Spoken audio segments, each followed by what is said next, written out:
Welcome to Destination Digital. And here on a special episode today, we have a very good friend of mine, and what can I say about him? He has been in the industry for a long time, physical events within technology sectors, such as cybersecurity.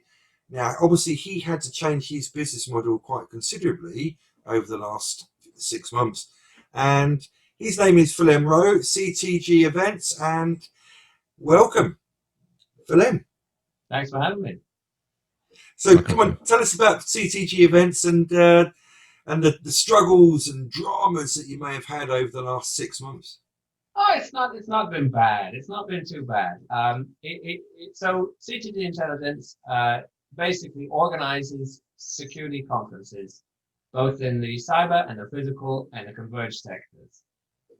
We look at things, that are nice and serious, like K&R, and we look at things that are developing, like the world of MSS or secure MSP of the future. And we primarily focus on the UK, Netherlands, Germany, and the States. We do stuff other places, but that's where we focus. And what we really try and do is put content first. The winning formula: put stuff on stage that people want to hear. Who knew that would be popular? We are not an exhibition company, and I'll get into that because I've been there on the outside before, not understanding how that industry works. But we're not there. We're content first, and we went digital in a big way. We've just done our 15th virtual conference since the lockdown, and it's been a big journey. But you know what's translated really well to the online format? Content. You know what's translated really badly? Exhibitions. And I think that's a bit revealing. We can get into why that's revealing, but you've heard content is king. That there's a deeper meaning behind that as well. Anyway, that's what we've been up to, and that's what we're about. Well, it must have been a hard adjustment because I know you did events all over the world, physical ones for them, and come March, it was like right, no one's going anywhere, and literally every event on the planet, tech or non-tech, was cancelled. So how was that? It must have been a hard kind of adjustment for that. I think so, but because we're quite flat as an organization, yes, sure, it's hard, and it's a bit of a realization as to what's just happened, but we can move a lot faster than larger organizations. You can't really do what we did if you're too big. And that's what also is a bit of a problem, because imagine profit margins are not such a concern for us. Of course they are. It's the same for any business. But imagine if I was a big company and I needed 100 grand to break even on any event. Well, you're in a bit of a pickle come the online format. But if you think long term and you think, what communities can I invest in or invest my time in, suddenly it's not such a bad thing. Sure, like everybody, this lockdown was a little bit, disconcerting. I had my flights booked out to the end of the year, and I had my venues booked out to the end of the year. Luckily, a lot of those venues weren't open, so they weren't able to charge my card or charge me, and we worked something out. But I basically took the leap into the world of virtual format. Hitherto, I'd always looked down on the virtual format. I'd said, if I put it online, no one will come to the physical event. And now I had no choice. So I literally got myself a Zoom account, got myself the Zoom webinar account. I learned how it worked, and then boom. We did, within 3 days from conception to running, I had 160 bodyguards basically saying, what are we going to do? We have nobody to protect. And then we went into the world of the MSS, and then we went into the world of food. Why not? I wanted to do food for some time. I can't drop £20,000 on a food conference, but I can do it from the comfort of my living room. Wow. Do you know what I mean? So we've expanded that way, and we've basically got to know a whole bunch of new people, and it's exciting.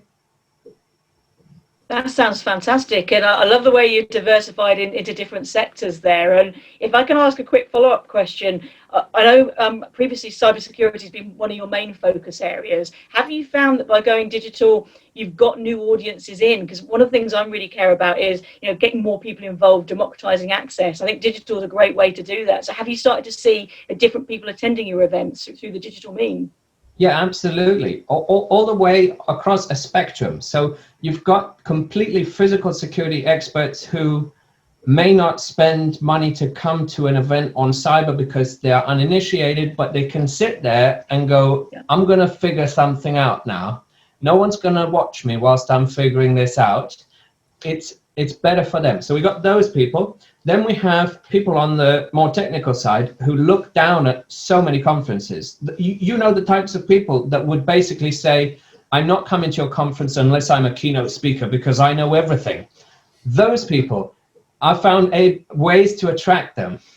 I can't really explain how, but if you get the content right for those people, or if you go to their conferences, every Friday night they do their meetups and their conferences, I'm there, I'm talking to them, and I don't get quite what they're on about, but after a while, I get into their groove. So you're right, I have found a bigger audience. And let me tell you something, my friends in the bigger conference companies, the bigger expo companies, they have been saying something very telling to me. They said, Pelham, I like virtual, but haven't you been finding fewer people attending now? And I'm like, well, that says an awful lot in that question. That one question says an awful lot. And we could get into that, but the difference between the expo, which is, you know, fear of missing out led first and content second, versus putting stuff on stage that people actually wanted to hear about. Yeah, from actually, I have a follow-up question on that. I heard some folks saying, like, I respect their views and all that stuff. You know, is that the keynotes are kind of noise to the audience, but other informational content, educational content is more valued. And I think it ties back to your comment when content is king. We all say that it's a cliche term, but I think now it's showing up like it is really the king. So do you see that kind of behavior out there? 100%. So, okay, there's three things to consider here. One is how American people like to go to conferences. They're not the same reasons that European people or people in Asia like to go to conferences. Yeah. Americans don't get much holiday. So they get permission to go to a conference, which is tied to a weekend with a golf thing, and they socialize and they have an actual holiday whilst doing stuff for the company. But what's interesting is people have thus far come up with a model, and there's another model which I won't get into it, but imagine I say, right, Bill Clinton, I'm going to book you for $500,000. Then everybody will want to see Bill Clinton, and then I'll get my things in order, and I'll get maybe some sports personalities, and then I will go and find some actual content about the cyber topic that I'm dealing with. And people wanted to go to those conferences purely because they want to go, I saw Bill Clinton. Me, I saw Monica Lewinsky at RSA 2018. I'm still telling people about it because it was an unusual thing, but it was also a name. Yeah. So if you factor that in, that doesn't work in a virtual format, and it didn't work in a physical format for business interests. It only worked because companies were doing nice, benevolent jobs for their employees. They're going, please go and you can meet Janet Jackson. Fantastic for your cyber project. Now that doesn't work because it really exposes the lack of actual content. Not at the RSA. There's some fantastic content at the RSA. I love it. But generically, so if you look at that angle, that's one thing. Second of all, keynotes are getting out of hand. When I did events in Nigeria or Ghana, everyone had to be a keynote, but that was a cultural thing, right? That was a pride thing, a cultural thing. But if you look at today's agendas, you cannot have 5 or 6 keynotes. I know, definitely. It's getting ridiculous. And to pay a keynote is again going back to that grain of paying Bill Clinton.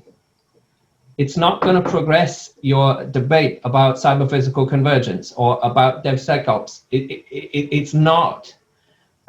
So people are moving away from that. And then, I guess, finally, people are going more towards workshops, output, because the original conferences, which are a product of the 1980s loads of money barrow boys and the academic world, right? Yeah. Academic conferences still exist, and those were the conferences which happened even in the world of security IT. You'd come with a paper, you'd try and submit it, you'd try and present it, you'd present it, there'd be an output, maybe you'd get a catalog, or, you know, it would be a proper conference with an output.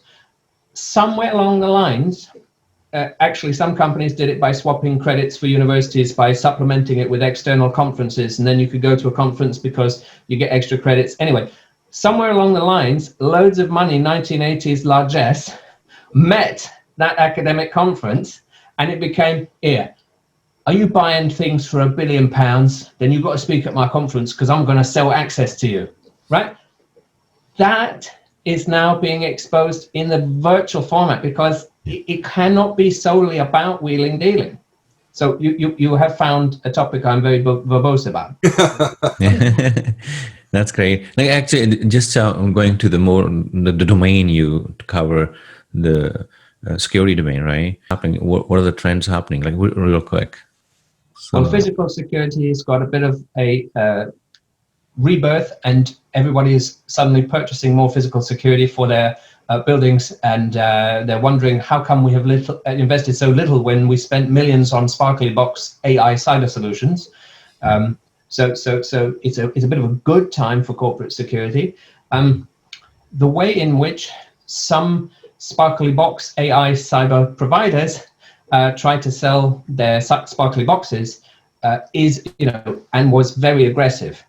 And every time someone wanted to see their API, every time a CISO wanted to see their API, they said you wouldn't understand it, right?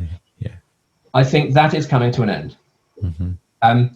So I see, of course, convergence, and of course, people work. Convergence doesn't mean the same person. It doesn't mean the same command structure. It just means working better, I think, So I'm seeing the convergence, but I'm also seeing a golden opportunity for physical security and maybe a realistic fight back from the architects. Yeah. Yeah, I think AI is AI is pretty overloaded term, right? Machine learning has some, usage in SecOps or DevSecOps, but that's where it stops right now. But people are calling it AI-driven security and all that. Is like kind of a little BS-y, BS stuff. Yeah, going on out there. But what it is, those systems have often been helping the CISO create metrics to present to their board. Yeah. So the board says, why am I employing you, CISO? Because poor CISOs are being bashed left, right, and center. That's why you've got so many virtual CISOs or interim CISOs. They don't want to get bashed. So someone comes with a product and they say, look, it probably doesn't do anything for you, but it will give you a lot of data and a lot of metrics and a lot of sparkly graphs for you to present to your board. Tell you what, sign here on the dotted line. I know you've got a procurement process. I'll get my bloodhounds back at base to completely go bananas on your company after you've signed this.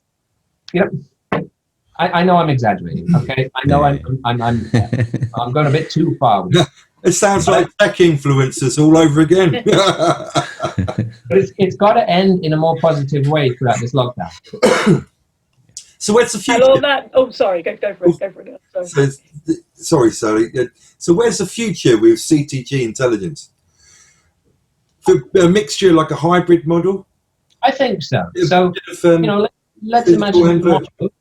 Let's imagine tomorrow. I see in your background you've got a cardboard cutout, right? Yeah. Let's imagine cardboard cutouts are suddenly the security concern. Everyone is sticking cardboard cutouts out everywhere. It's bonkers, nuts, right? I'm just using it as a crazy example. I could not drop a load of money to rent out a 5-star hotel to talk about cardboard cutout security. And I've just come up with it because I'm looking at your screen, right? But I could put a webinar together, and I don't really like webinar as a topic, but as a term, but I could put something together to attack straw men, or, I could, fake manned guarding, where people are flouting the system by pretending there are more on the job than there are because they're using cardboard cutouts. Okay, I could do suddenly a virtual conference like that. But some of the mainstays, the 5th annual, the 6th annual, the 10th annual, those will go back to being physical unless we are truly in a revolution and we're not permitted to meet physically as people again. But I don't see that. I see that hybrid model being the way forward. Oh, and Expos are dead. Yeah, sorry, Expos. No, that's all our money gone then, guys. no. But proper conferences with exhibition stands, that's where it's going to have to be. Because I can't go, hey, Sally, you're an academic, aren't you? Right. So your university, it needs to have a big stand. Give me 100 grand. I'll put you next to, I don't know, this big tech company. Like, there's no value in that. And it shouldn't anyway. be. No, absolutely. I'm all about kind of the way you're describing it. It's music to my ears. I actually think the way things are developing are bringing quality to the fore, as you were saying, content being king, and things being done for the right reason. And on that kind of positive note, I wanted to ask you what you think about the future. So what I've been doing today actually is with a tech company and a university. It's a non-profit kind of hackathon with 14 to 19-year-olds looking at skill development in lots of different areas. So on that note, I know, again, cybersecurity, big area of yours. What would you advise people in the future? So the professionals of the future, is a big gap there at the moment in terms of skills, which seems to be getting bigger. What would you say to encourage more people into the industry, given all the relationships you're building, the people that you see come into your events? Well, I was actually on one dedicated to high school students in the States. So what I said to them was, this was a bit of a controversial thing because it was an academic event. I said, sure, you can go and formalize your training, because a lot of people will be self-taught. A lot of people will just pick it up, tinker with things because they love it, right? Absolutely. But I don't think the academic qualifications will survive in the same way. So surely a master's in cybersecurity would be icing on the cake on top of the ISSA certifications. And I know some people have a problem with some of the certification boards. They say, oh, you just want money every year for research. I know. But thinking about more qualifications for a specific reason. Yeah, I think the regional disparities in the gap between what academics does and what industry does are there. So some universities, some regions are better. Like here, Stanford is very close to industry, like hand in hand almost, right? Berkeley is still in the Bay Area, but it's a little bit like there's a gap, right? And what's being taught there and what's being practiced out there. And if you go to the satellite cities in US or in any part of the world, India or Brazil or you name it, there's a big gap actually in some countries, some regions between what is being taught in the universities and what's being practiced out there. I think that's a huge problem. And perhaps that has more to do with university as self-development versus university as an investment for a job. Someone I know, right? They qualified ACII, so they're now able to practice insurance. But there also exists degrees in insurance, and they are not the same thing, right? Yeah. You could do a degree in Mongolian literature and then do the ACII. And if you've done a degree in insurance, you're Billy No Mates, you can't get a job. So, it's a tough one. Yeah, it's a tough one, yeah. I mean, it's going to be hard, really, I think, for universities to recover. There's so much speculation, certainly in the UK, Sally, at the moment. And, talking about converting a lot of the universities. We're talking ourselves into another big spike of this pandemic. It's like we're not in it, and yet, but I guess we have to cater for the worst, but what are the sacrifice of our education of our children, right? That cannot be right. There got to be a better way for this, and and it's not try and talk us into a depression. It looks like we are, and it needs to change. It's important. The thing that concerns me is things like socialization, making sure that we're not leaving people, isolated, well-being, all those kind of aspects. And yeah, I think you're absolutely right. There has to be balance, should we say, around all of these things. And some decisions be made so earlier on. Certain universities have made decisions that go all the way up to the end of next autumn in terms of closing off certain things, which was quite surprising. Made decisions made back in April. So yeah, I agree with you. I think like most things, it's balance, isn't it? What about a positive idea that has conferences Yes. as a topic, right? How about this? Nobody goes back to an office because it's a vanity project for middle management, and business owners have realized it. Hey, I need you to spend an extra $1 billion so that I can have a nice, corner. No, it's gone. But people still need to socialize. Where do they socialize? Conferences. Pubs. Oh, okay. Go work in the pub. There you go. Conferences with pubs. Maybe that's what they can do. A weekly conference. They all come to my conference, your conference, our conference, and I don't know. Wishful thinking. Wishful. Craft ale. There you go. I like it. I do like the idea of a core 30 to 50 localized attendees for an event. I think that's a really, and then stream it out virtually at the same time. So you're capturing both camps, and make it interesting and immersive, but also available for people virtually to be there. And I also I do a weekly segment on my own YouTube channel, and one of the segments was internal versus external events. And I'll give you a little intro in that I heard from some very large solution providers that they had thousands of people attend their webinar, which lasted 3 hours and consisted of them selling their thing to you. Now, I heard that and I didn't believe it because nobody would really want to do that. And it would seem that their managers have cottoned on to the fact that that's perhaps not true. So at the beginning, they weren't interested in vendor agnostic events because they said, we have our own database of 1 million people. Yeah, but people don't want to do that. They want to go watch Game of Thrones if they're going to do it because it's on their desk. They got their Netflix subscription. Boom, they're going to watch it. They're not going to sit on a vendor presentation for 3 hours. But they would sit on something that welcomes them and says, hey, person in the cybersecurity community, nice to see you, and here's some content that is actually answering a burning question you have. Yeah, I think the ecosystem went to flourish as compared to the vendor ones. And most of the big ones are actually ecosystem, and that's where I think the exhibitions kind of tie in. Without the exhibitions, it's one vendor event, right? And with the exhibition, it becomes like a multi-vendor and like a vendor neutral to a certain extent. Like the competitors are there, right? When there's a VMware event, there's Red Hat in booth there. There's IBM.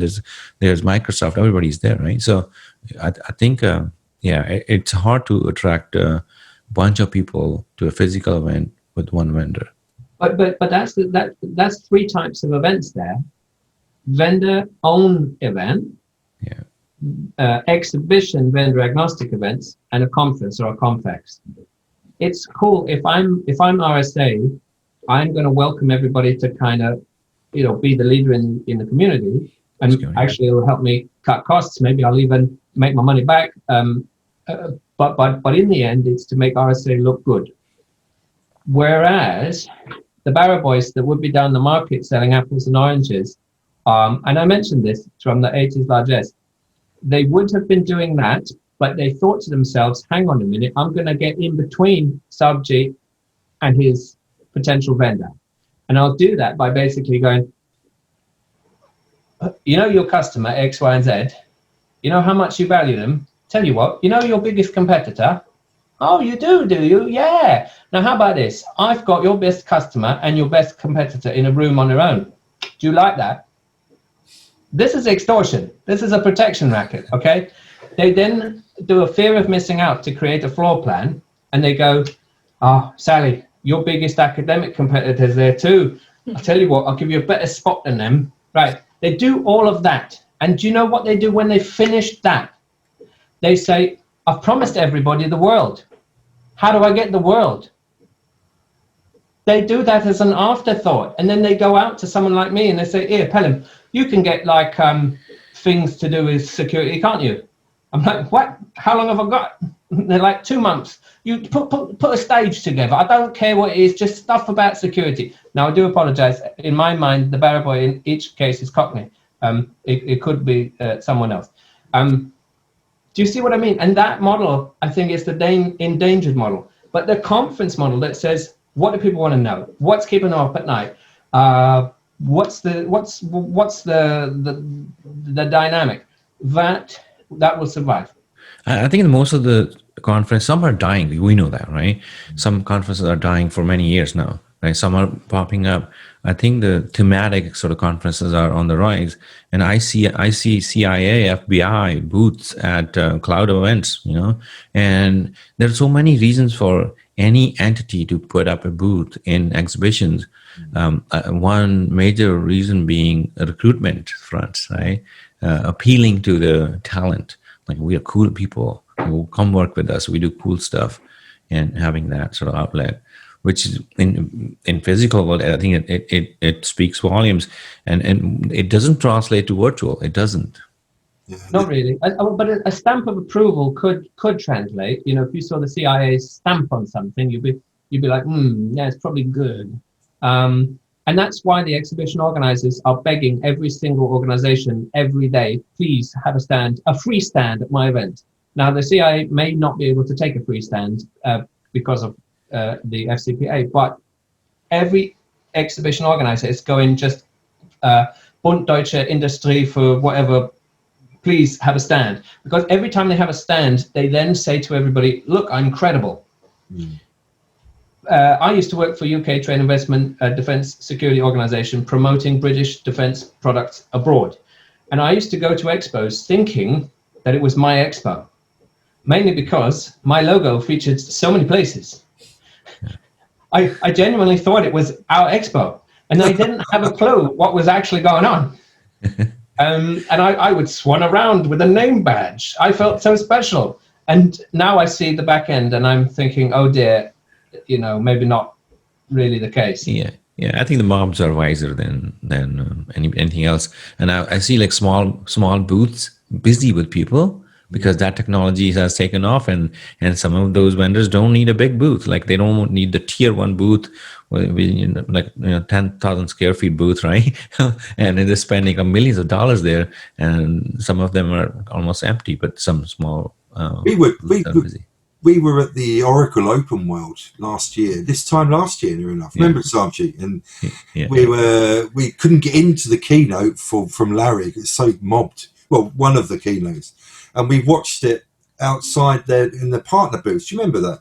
And they were so busy, and they were very small, very niche, very targeted booths, and they were very, very, very busy. And I think you're right. It was a very interesting sign of the times then, even this time last year, that all of these events have become so diluted now that the content was so diluted that rather than the big players getting a lot of attention, like the smaller players, where it's actually on point information that you want to go and see, they're giving it to you. And I think now is the rise of the smaller events that are more focused, more content rich in that particular subject that you want to get. I think that's just going to win day in, day out. But also, Go ahead, Sam. so just to address a bit about some of the digital events, I think there's been a lot of learning that's been going on. I do think, particularly some of latterly, we've seen more, as was mentioned about personalisation. I think we've seen some events where literally it's been 24 hours around the clock, and we have seen new content coming online when Asia's opening, for example. So it does feel a bit more like there is something that matters to me. So I've been impressed with that. And also some of the on-demand sessions, I think, have been particularly good because there's been more time to put that together. It's been recorded separately. But again, as you were just saying, Neil, about, you can't see everything. Sometimes it's really difficult. There's so much going on. You can't go to all the bits you want to cover. But at least with the on-demand sessions, you can all see the keynote. You can all be there and feel like you're part of it. But you've got all these other different things. You can kind of create your own track, so to speak. So I kind of think we're going to get that hybrid model, and the best of what we've seen over the last few months will survive. But where the weaknesses have been exposed, as we've all been kind of covering, I'm kind of a positive person. So I like to think that we'll get to that hybrid state where we'll bring the best of these things together. So yeah, that's what I'd like to say anyway.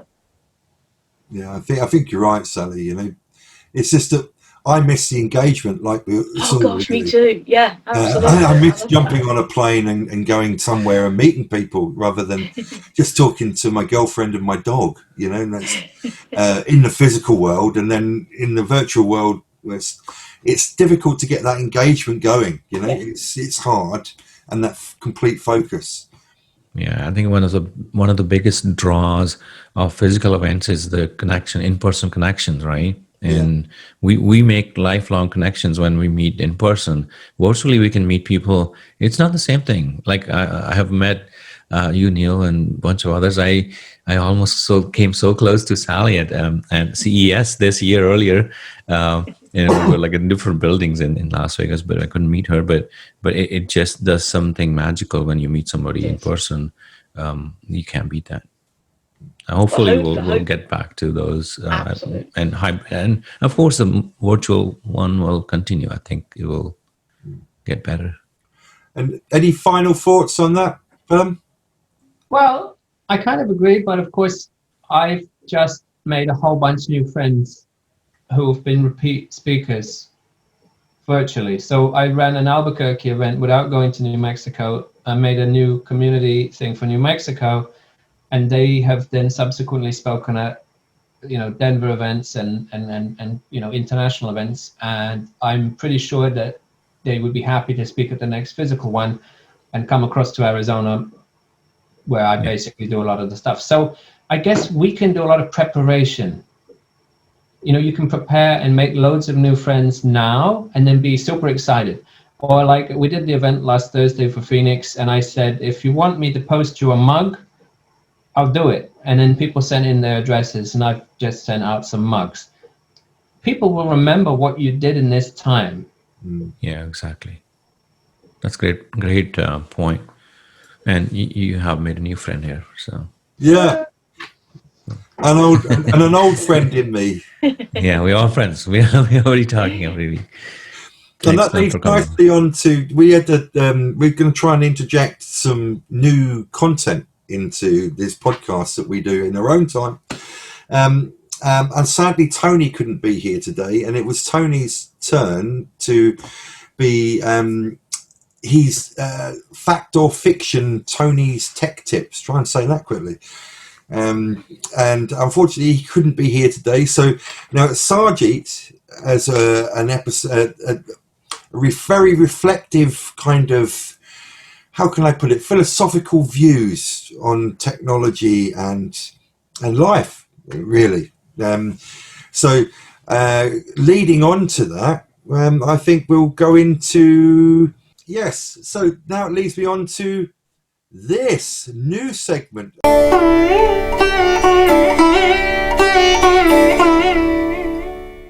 I like what you did there, Neil. Like you made those graphics and the music behind that is somewhat Indian. Thought of the week. Yes. Yeah. I don't know. Actually, I'm all over the place thinking about technology all the time and trying to mix the philosophy and technology. And we were on a big session with a bunch of folks, writers and some senior folks, some practitioners yesterday morning at 5:30, like how we can do good through technology. And I heard so many different kind of comments and people who are well intentioned and try to use technology to promote sort of oneness and greater good and identifying actually what the pandemic has done is like it has exposed us as a society. And like we have not cared about some of the folks downstream. Now we know. My wife is in education, by the way. Through that, I now know more that there are some kids and families in the Bay Area and Silicon Valley who don't have internet access. And we talked about that a couple of episodes back, that There are some vans going around with antennas on top to give those kids access to internet so they can do their homework. You know, kids need to be educated, and they need to stay connected with teachers, and people need to be connected with their communities and so forth. I think a lot about that, and another thing I think about is that this rhetoric in US, like left and right, and then in the meantime we are suffering as a country. So I think a lot about that too. So these are my sort of things in which go in my mind.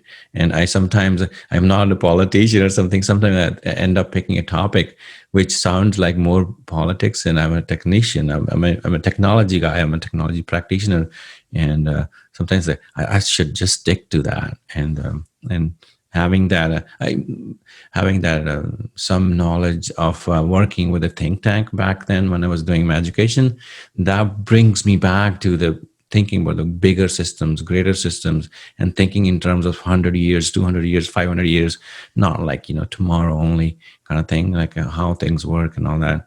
I try to put that out there, but again, everybody comes from a different vantage point, different experiences, and sometimes we have these heated debates on Twitter.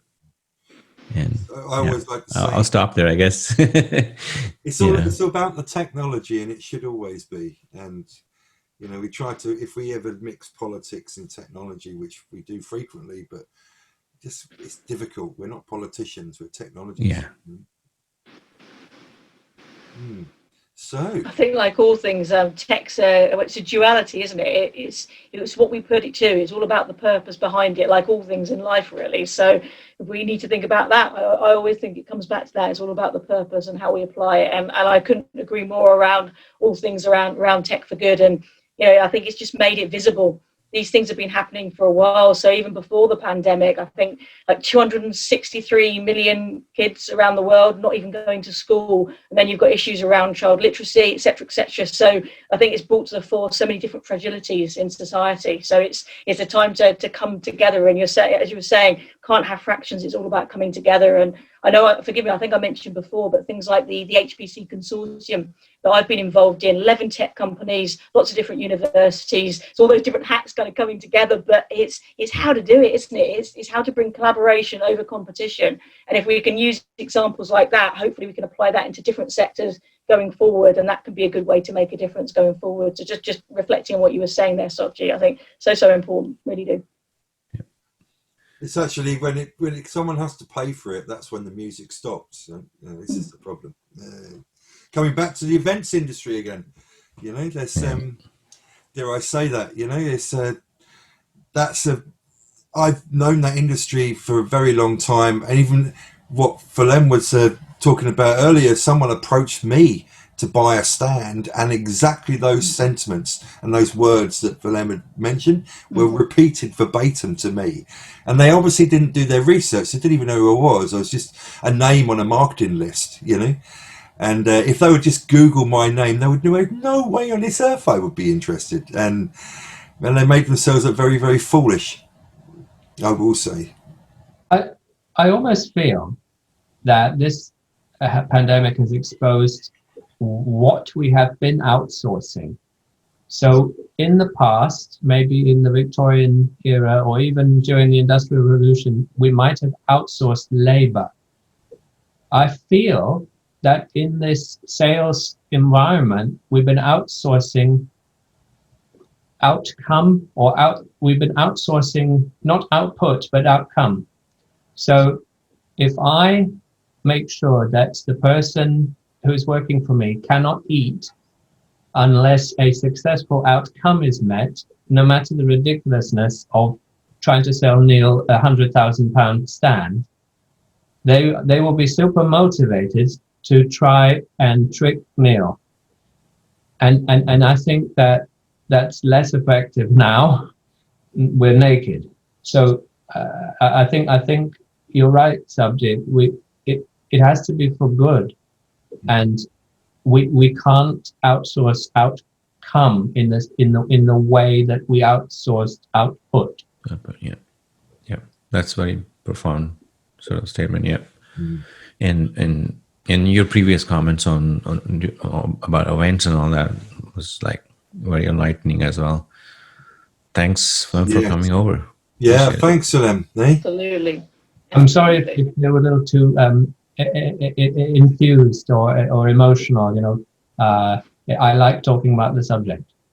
No, and it shows. it. No, It's, I really What appreciate you it. want. Absolutely. Absolutely. Very authentic. Love Appreciate that. it.